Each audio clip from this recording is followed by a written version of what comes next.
Good afternoon to the class once again. So we will be continuing our chapter number 2 of history from trade to territories, which we have already started yesterday. Okay, so in this chapter we will be discussing page number 11 and then we'll slowly move into next page. In the previous class we have already discussed about how the East India Company managed to came into India, which sea route did they used, by whose permission did they started their journey from England, and what other countrymen traders were there already in India. Okay, at what place did they settle down in India? They came to the Bengal coast first in the India. They made their factories in India, near to Bengal port, and they occupied some villages. They buyed some villages, purchased some villages. They started their factory in one of the place that was called as Calicut in that particular days. Now in the modern day India, it is called as Kolkata. Okay, so they built their forts and all in that particular place. Now moving ahead in this chapter, let's see what all is there to be discussed. East India Company trade with Bengal. This is the name of the heading. Now, as East India Company started purchasing the villages, the greed of East India Company became more. Now it started thinking that they can purchase any damn thing with the money. By paying the money, they can purchase anything. Okay, and slowly, they assumed themselves as a what? As a administrator, as a like a emperor, okay, like a king, fine, as if they are now they are governing the territory. Now they have been upgraded more than somewhat more than a trader, okay. So their demand starts to increase day by day. They thought that they should be relaxed by every type of taxes. They should be given every sorts of permissions, okay, in their villages where they were residing upon.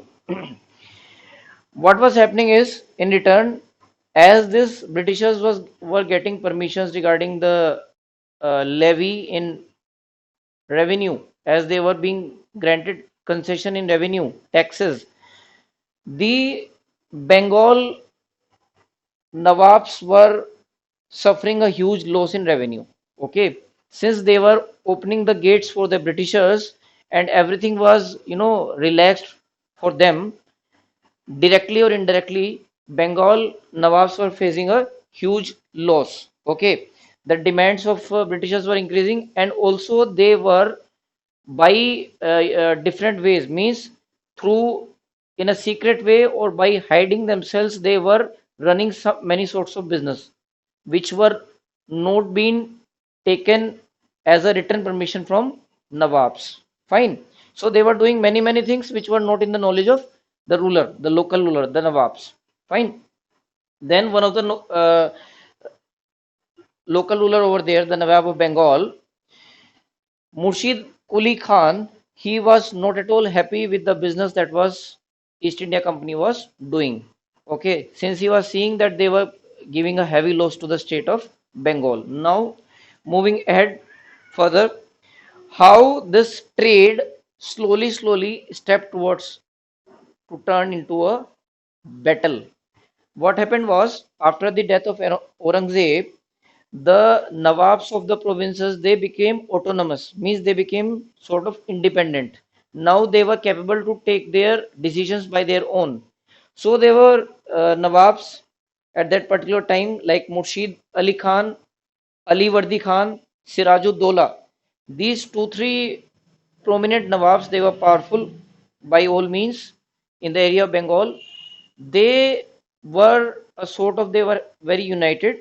They stand united against the Britishers, okay, to have a check on the East India Company's activity. They tried to suppress their activities in many ways. They asked them not to build the forts, not to carry the arms, not to maintain a army or soldiers. Okay, they stopped them to mint their coins. Britishers started minting their coins by that time. So these three Nawabs, they were strong enough. They tried to suppress East India Company. But as you know, East India Company didn't stop. Okay, they tried to make the things better in another way. Now, What happened was in 1756, the Alivardi Khan, one of the Nawabs, he passed away.